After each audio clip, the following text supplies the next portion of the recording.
Hindi nakalusot ang travel request ni dating House Speaker Martin Romualdez para magpa-check up sa Singapore.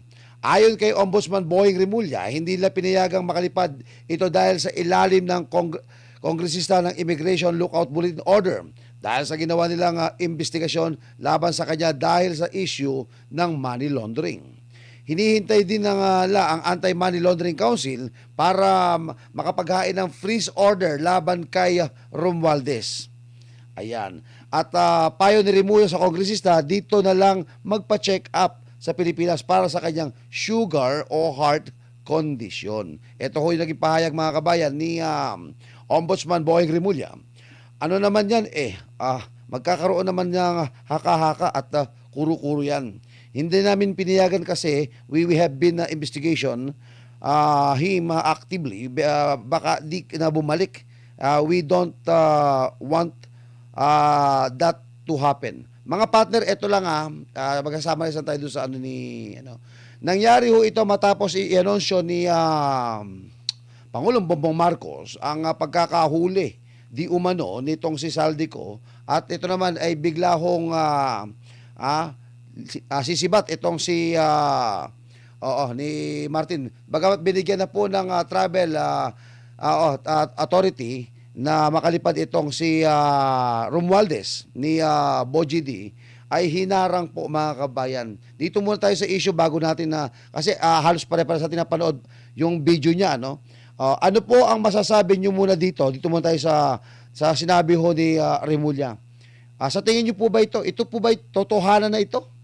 O ito po ba ay isang sorsuela o isang drama o pelikula? Ano sa palagay po ninyo mga partners? Partner, ano yung particular na sinasabi ni Remulla? Yung tanong mo, tungkol ba doon sa kay Saldico o dito kay kay Martin Kay Romualdez? Martin Romualdez, yung pagkaka-hold niya doon sa kasi ganito yan, di ba? Matapos i-anunsyo ni Pangulong Bongbong Marcos na di umano nahuli na sa Saldico. Ngayon, biglang-bigla gusto lumipad ni Martin Romualdez papuntang ibang bansa dahil daw magpapa-check up daw ho sa kanyang kalusugan. Hinarang ito ni Ombudsman. Ito ang tanong ngayon. Ano ang masasabi ninyo dito kay Martin Romualdez na hinarang siya ni Boying Rimulya?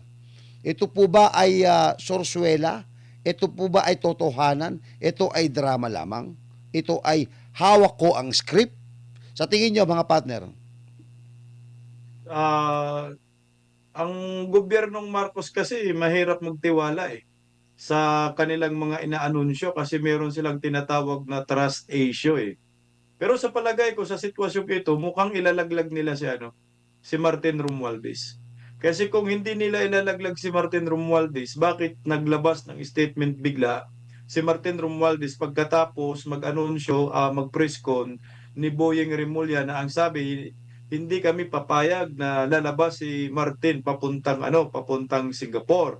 So after that, gabi naglabas ng video si Martin Romualdez, di ba? Ang Yes. sabi niya, hindi po pwede na ako lang mag-isa ang malaglag dito.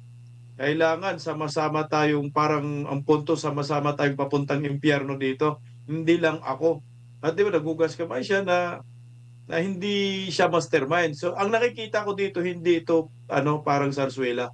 Seryoso po talaga ang direksyon ng gobyernong Marcos sa pangunguna ng mga Remulla brothers na magiging scapegoat itong si Martin Romualdez kasi ito na po yung hinihiling ng taong bayan na dapat managot ang mastermind, partner.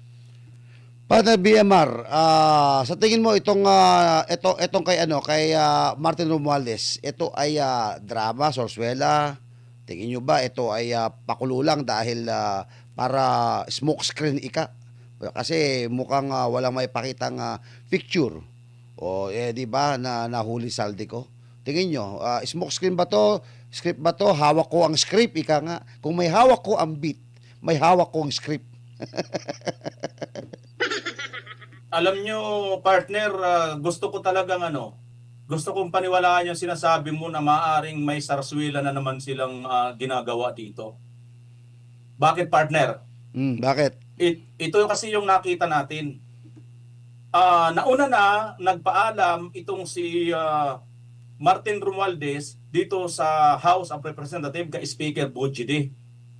At mayroon na tayong nakita na sulat na pinayagan ito ng Congress na makaalis si Martin Romualdez.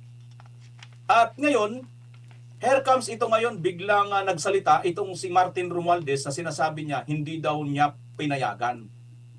Ang tanong, partner, Si partner, ang nagsabi yun, si Remulla, na hindi niya pinayagan. sorry. Si Remulla pala, sorry. Si Remulla, hindi niya pinayagan or hindi daw siya papayag kasi baka hindi na daw bumalik. No? At marami pa nga siyang sinabi na baka mamaya wala na tayong dito, mapanagot, di ba? Kasi mukhang talagang si Romualdez, si Romualdez na ang kanilang ilalaglag dito. Now partner, bakit ako parang naniniwalang sarswila ito? Kasi nga ganito. Tandaan po natin si Buyeng si Buyeng ombudsman. Si Buyeng ba yung mayroong kapasidad para pumigil sa isang taong aalis? Lalo na katulad ni Martin? Hindi. Ang mayroong kapasidad ay pagkakaalam natin, yung Sandigan Bayan. Ngayon, balikan natin. Mayroon bang ngayon na ilabas ang Sandigan Bayan na order na wag umalis si Martin? Wala.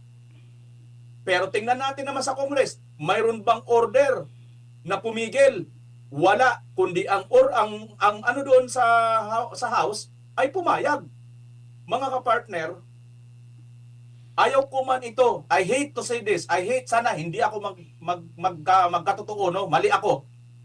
Kaya lang, dahil nga sa sinasabi ni Partner Best lang, may trust issue tayo dito. Paano kaya kung nililigaw na naman tayo nitong mga ito ngayon?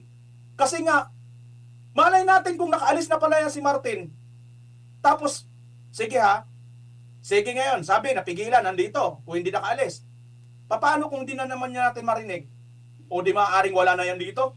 Kasi wala naman sa kanyang legal na napipigil, di ba? At pinayagan naman yan ng korte. So yan ang ating bantayan mga kapartner. On the long run or mga susunod mga araw or linggo, pag hindi na natin nakita si Martin, after nitong nagpasabog na siya, abay, alam na kung anong nangyari, partner. Oo, May punto ka rin dyan, partner BMR, no? Kasi nga, ang dapat maglabas ng whole departure order ay Department of Justice. Walang nilabas ang Department of Justice na whole departure order kasi sakop man ng DOJ ang immigration. So, ibig sabihin, kahit anong dakdak ni Buyeng Remulla, basta walang whole departure order labang kay Martin Romualdez, ay malaya ho ito makakaalis ng ating bansa. Kasi wala mang whole departure order. Tama ka dyan, partner Bemar. Correct. Hindi, tama kayo, no? Ikaklaro po natin sa ating ang pagkakaunawa po natin, ang isang taong inakusahan. Ang tanong dito ay inakusahan na po ba? Etong si King Martin Luther, si Martin Romualdez. May naalala ko na sa tanong mo na yan, partner, Dan? Partner, meron ng kaso. Yun. Nagsampa ng kaso na yung ombudsman sa Sandigan Bayan laban kay Martin Romualdez na plunder. Kaso nga lang, ang question nga dito, matalinghaga kasi sabi, hinaharang. Pero nasan yung whole departure order? Kasi di man basta-basta harangin ka dyan sa immigration kung walang whole departure order, partner. Baka nga nakalayas na, tama ka dyan, partner Bimar. Yung punto dito kasi matama kayo mga partner, ano? Pero ang tanong dito, kasabay ng paghahain ng reklamo ay meron din kaya silang inihain na i-hold muna itong mamang ito. Kasi kung wala, bendalo na naman yan. Baloktot na naman yan. O, di ba? Oo. Mga partner, may dadagdag pa ba kayo dito? May breaking news tayo. Mukhang inaayunan tayo ng panahon. Ngayong kahit na mainit ngayon.